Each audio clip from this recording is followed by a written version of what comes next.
Hello, welcome to another edition of Bay Area CIL's Community Focus.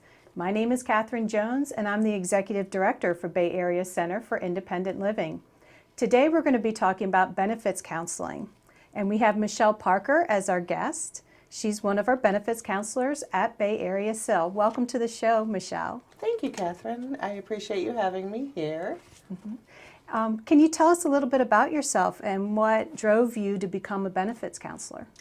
Sure. I've been with Bay Area CIL for 6 years now, and throughout my time at Bay Area CIL, I've navigated through different programs, independent living. I've navigated through Maryland Relay and assistive technology, and I came to a crossroad at one point where I decided that I wanted to do benefits counseling, and I knew it was a lengthy, time-consuming process. But I saw the need for it, and I felt that it was necessary that this is something that I did. So I went through vigorous training, 12 months or so it took me to get certified, and started with, in about 2014, I started doing benefits counseling for the state of Maryland and Bay Area CIL. Okay, so did you come from a human services background? My bachelor's degree is in human services, actually, and I grew up in Massachusetts, so I relocated down here about 10 years ago. And I wanted to give back to the community. I felt that I needed to be more involved in the community. So I decided that I would go to work for Bay Area Center for Independent Living as a nonprofit. And I've just met so many wonderful people and just changed so many lives that it's just, it's been amazing, really. I became a certified information and referral specialist, and I became a certified work incentive counselor. So I have all these little acronyms that go after my name, so it makes me feel a little more important. It sounds like you've worn many hats at Bay Area CIL. Absolutely. And that's giving you some of the experiences, I'm sure, that help benefit you to being a good benefits counselor. Yes. So what is benefits counseling? Well, benefits counseling is actually, it is a service provided to consumers who are looking to go back to work that currently receive SSI or SSDI, supplemental security income or Social Security disability insurance. And there's always been this stigma with the older generation that, I can't go to work because I'm going to lose my check. Or, I don't want it to affect my health care coverage that I'm getting while I'm getting my check. So by becoming a benefits counselor, I help to inform people and make informed decisions on how working may or may not impact their benefits, how they can come out more financially ahead, how their insurance will be safe, and certain work incentives that'll apply. So a lot of it is the decoding of Social Security's language, let's say.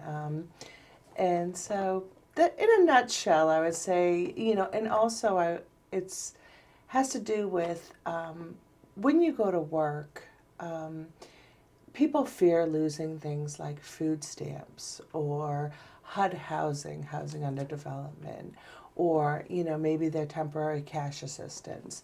So it's giving them the information they need to make a informed choice on if going back to work is right for them, for their family, and for their home environment in general. So it's really an education process. Okay, I'm going to take it back a little bit. Okay. Social Security insurance and Social Security disability insurance.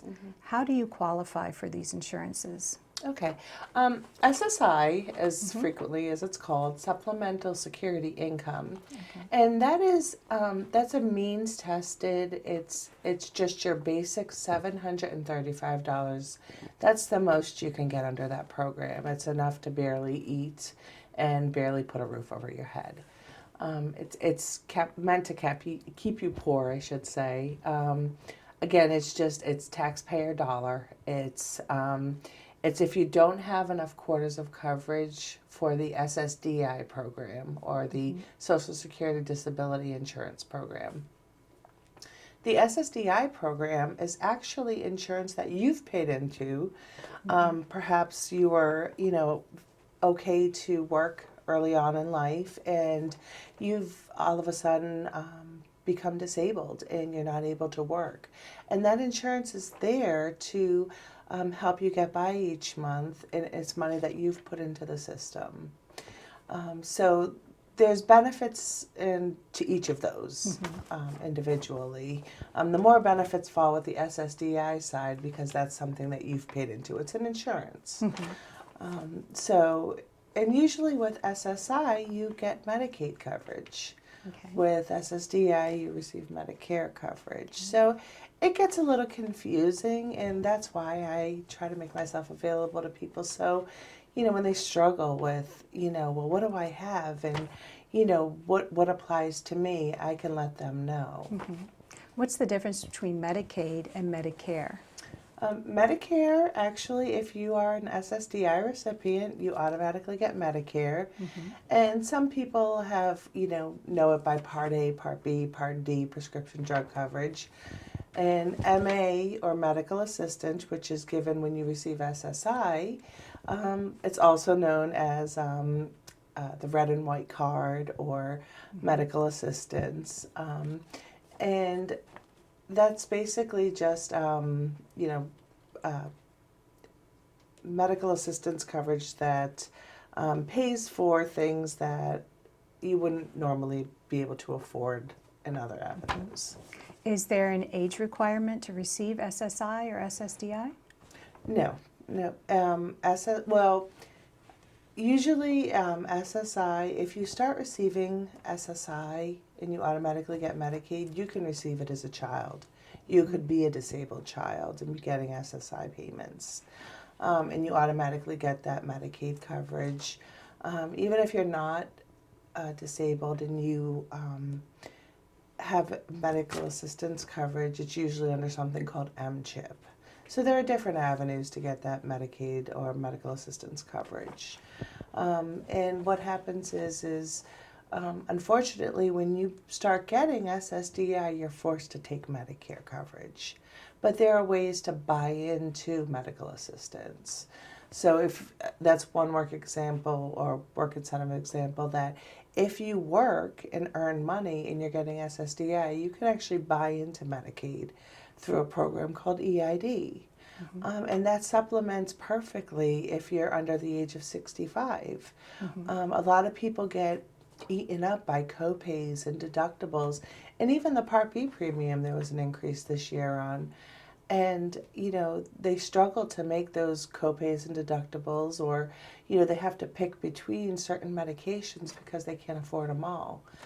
Under the medical assistance buy-in program, this would supplement that, so the most you'd pay out of pocket for a name brand prescription would be $3.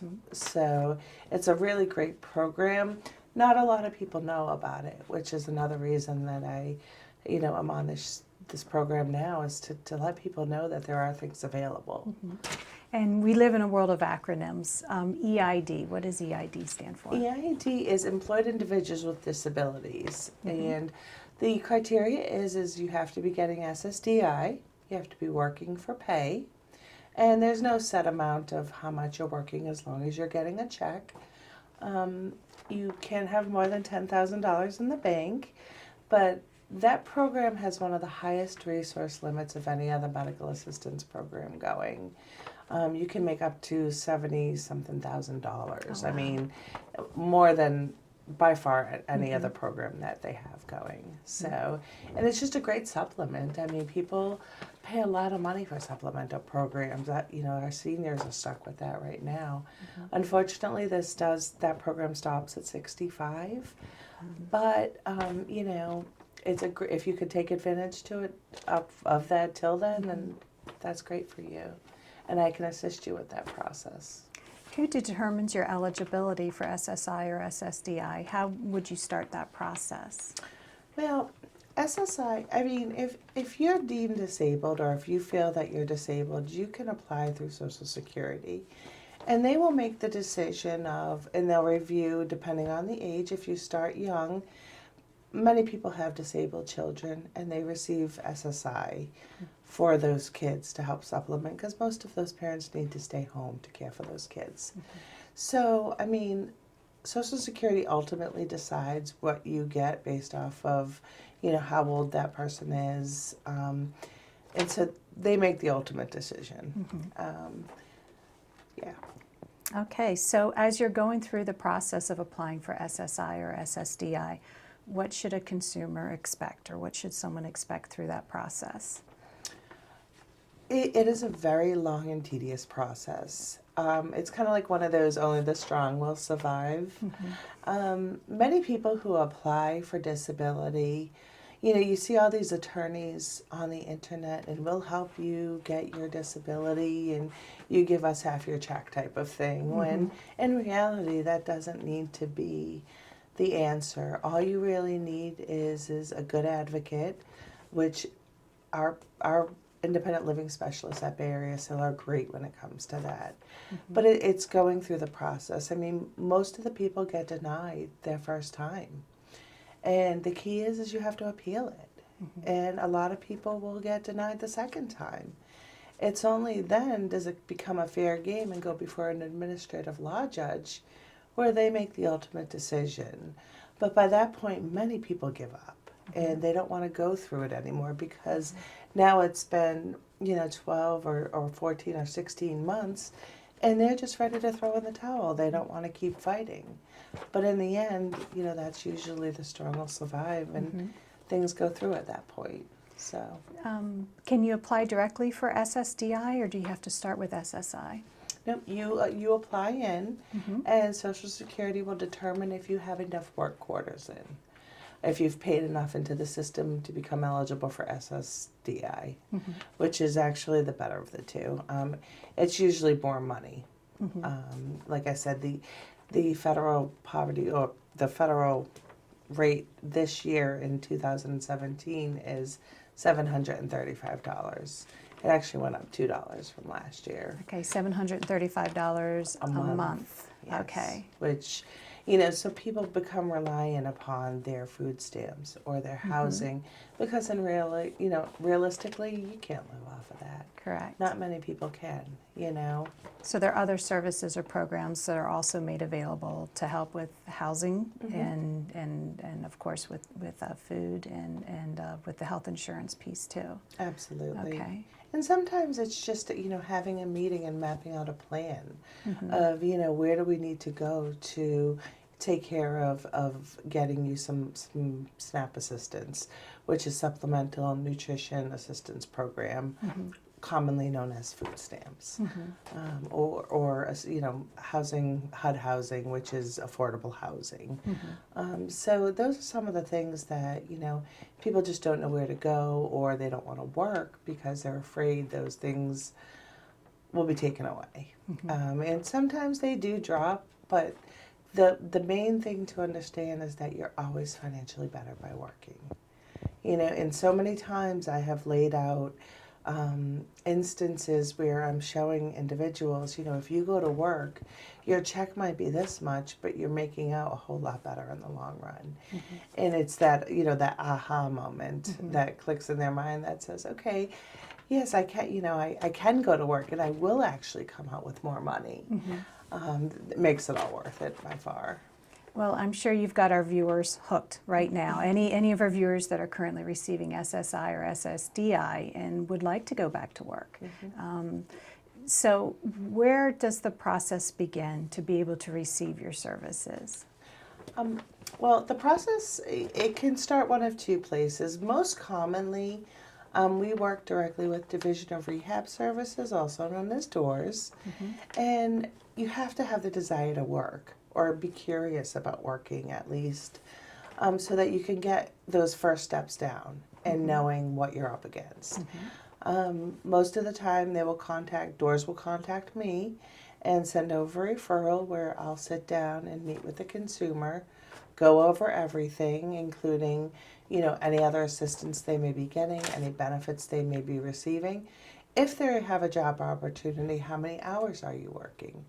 how many days a week are you working, so that I can calculate out, and it's a pretty good calculation. It's pretty close to what you would normally come out with, on how much your check may be, or what work incentives will apply, and just things like that. So when you're making an informed decision on, is working really what I want to do. Well, I'm sure you meet with a variety of consumers, all with individual needs and wants, and being able to work within the community. To help our viewers, can you share a couple stories about some of the consumers, to help everyone understand exactly what you do and how you put it to work? For instance, let me set up an example for you. What about a child who's 17 years old and currently receives SSDI and would like to work because they're in a vocational program, let's say in their public high school? Could you share a story that might help our viewers understand what that process would be like for the child and also the family? Oh, absolutely. When a child comes in, or a young adult comes in to see me, there's a couple of things that I like to do. And that's one, I like to engage the family. Because when you can get believers in the family, they're going to encourage the youth to work. And so I have this one youth in particular who, one was coming up on their age 18 redetermination, because you have to be redetermined at age 18 in order to qualify for adult standard benefits. But there's also a work incentive apply, that's a student earned income exclusion. So for example, this youth happened to find some great summer work, was making really good money. And those earnings can actually be excluded under Social Security, which a lot of people don't know about. And so everything he earned that summer, not only was he able to earn and keep, but he also maintained his whole check of $735. So this put him ahead so that he could start saving for the things that he's been looking to do, like going to college, and just starting that process of properly planning for, we'll say, adulthood, but so he's just a great example of a story where he used a work incentive, he went to work, he still got all his money, and he came out ahead in the long run. And so when you set those little goals and these kids attain these goals, it gives them more ammunition and more get up and go to go and get it. They want to keep going. They want to keep, working and learning and earning their money. So it's really been that was a really great experience for me when I saw how excited he was at the end of the summer and how much money he had earned. And he ended up earning like $4,000 or $5,000. Oh, wow. It was something That's really a good great. summer job. That's excellent. Yeah. Do you ever have any consumers, let's say, through the course of their life, due to health reasons or due to accidents, that find themselves in a situation where once they were part of the productive workforce and then all of a sudden are now faced with a long-term disability that wouldn't be able to work again? Yes. Actually, I have one lady who has just leaps and bounds ahead. She was working and she became disabled on the job, and she lost use of her entire right hand, so she doesn't have any use of her right hand. And she came to me and she said, after everything was said and done, she said, Michelle, I really want to work. I'm just not used to sitting at home. I can't do it. And depression comes about when you're isolated, so I totally encourage work. And so she said, okay, well, what can I make without hurting my check? And so we went over all the benefits and had a nice lengthy conversation. And she actually qualified for EID. And so by her going back to work and setting up on an EID, Employed Individuals with Disabilities, the Medicaid buy-in, it started offsetting some of her medical costs, because with Medicare you have a 20% coinsurance. So she noticed she started getting some more money in her pocket because she wasn't paying out as much in bills. And, she's working again. And, next thing you know, and she's 60 years old actually. And she just called me the other day and said, you know, Michelle, all things are possible. I just closed on my house. And she actually bought a house by being able to save and properly planning and knowing, you know, what you're eligible for and what you're not eligible for. So she was just ecstatic, and it just made my day to hear that she's doing so well. That's a tremendous success story. Yes. So, are there criteria as to how much you can make while receiving SSI? What is that criteria? SSI is the harder of the two because while people think it reduces dollar for dollar, it doesn't reduce dollar for dollar, actually. They actually count less than 50% of what you earn towards, you know, the bottom line of it all. So, I mean, you actually have to make somewhere around $1,550 a month to get your SSI check to go to zero. Okay. And that's gross amount? Yes. Okay. So, I mean, when it's that high, it's, you know, I mean, that's even double of what your check would be. So if you're making $735 by staying at home, or if you go to work, you know, and you would still maintain your medical assistance coverage. So as long as you are getting a check and you're still working, you can make up to $40,000 a year and still maintain your medical assistance coverage. Actually, the new number is $40,005, but we won't get technical yet. $5. The big increase.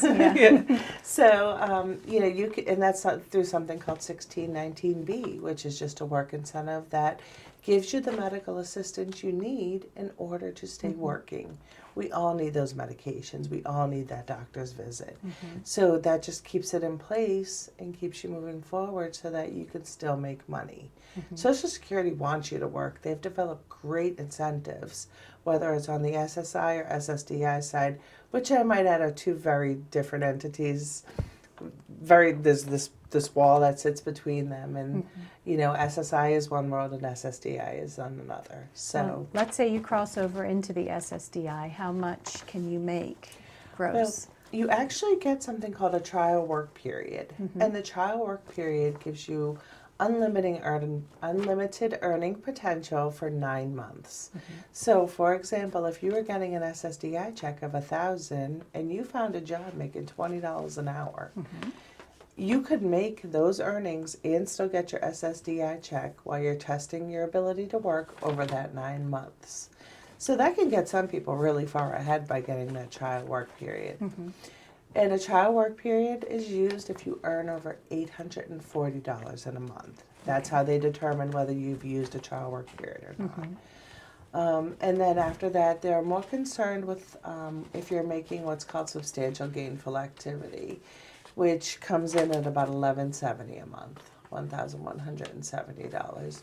Now, I don't want anybody to believe that that's just the bottom line and those two numbers are take all, because that's not the case. There are other factors that are involved in determining those numbers, and you know, if you can write off certain things, which would be impairment-related work expenses, or you know, are there other things that could be accountable?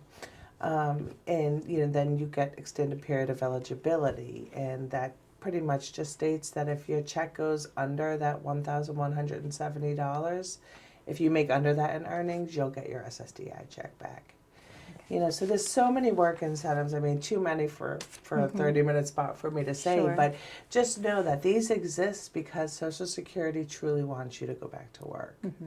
So, I mean, they've put these in play, and they're working out great. I mean, if you utilize them, they can really be utilized to your advantage. Well, you were saying earlier that it could take up to a year, if not longer, to finally be approved for Social Security insurance. And then it might take several more months to qualify for SSDI.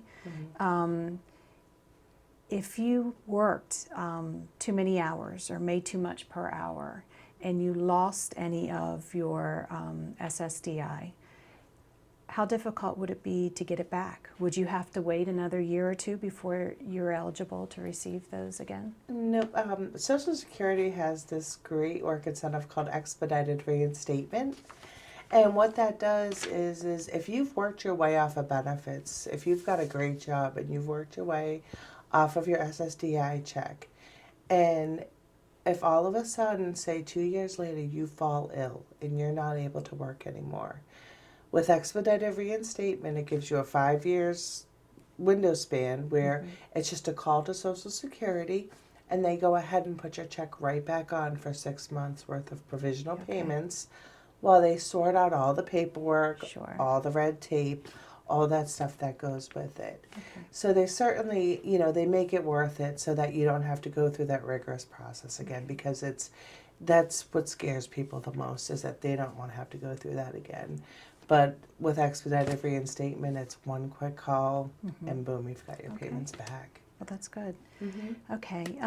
I have about 3 more questions to ask you, and the first 2 are my favorite ones to ask. Just to recap for our audience, what are the top 3 reasons why you should speak with a benefits counselor? Top 3 reasons is to become informed, which also to become educated, to understand how working will impact those benefits and what work incentives you're applicable for. And lastly, because by knowing, hopefully you'll not be stuck in a life of poverty. SSI is meant to keep you poor. I mean, 735 is nothing. No. So, it's just to get people out of that poverty mode, So if money wasn't an issue and you could change the world of benefits counseling for our consumers, what would you like to see? I would love to see Social Security actually pay, or someone to fund, or if that wasn't the issue, I'd like for everybody to receive a benefits counseling so everybody knew what they were up against, starting with young kids. I mean, if you can engage the parents and teach the parents that working is the way to go, even if their child's disabled, there's something that they can do. Most of the time, there's something they can do. And if you can get the parents to buy into that and teach them that, well, if your child goes to work, your food stamps won't lower. Or, your housing won't get taken away, because those are things that are countable. I would reach out to the youth and just explain to them as they grow up, and move on, this is what's going to happen. This is how it will impact. And when you take the family as a whole, you're teaching everybody a little something about it, so that the parents aren't deterring, saying, well, my child can't do that. No, they can do that. And you're still going to be okay too. And they're a part of that process of learning. Absolutely, absolutely. Well, Michelle, it sounds like your job is quite rewarding. What are some of the rewards of being a benefits counselor? I gotta say, the aha moments that happen in people's lives where, they've been told for so long, don't work because you'll lose your check. And then I come in behind them and I say, no, you can work. And guess what? You can make this much money. And you have unlimited earning potential for this many months. And yeah, your insurance is going to be okay too. You're still going to have medical insurance. And people just look at me and they're like, wow. They're like, thank you. When they see it in black and white on paper and, and just talked about, the people that just, it makes my day when I see somebody that knows that they can go back and be, in the community and work for a living. And it's not even the work either, it's the socialization. People with disabilities tend to be depressed or suffer from depression or just to get down. It's a place to get out and meet people and build work quarters. And just, it just opens doors for networking. It's a great thing. Michelle, I really appreciate you coming on today's show, and I know you've benefited many people within our community with all the information that you have, and you're just a wealth of information and resources. We really appreciate that. Thank you. I really appreciate being on the show, and if anybody, I'll never turn my back. If anybody needs anything, please feel free, give me a call. I'd love to answer questions. So, just don't let working scare you. There's definitely an answer. Thank you. Thank you for watching Bay Area CIL's Community Focus, where every day is Independence Day. We hope you tune in for our next episode. And most importantly, thank you for making us part of your day.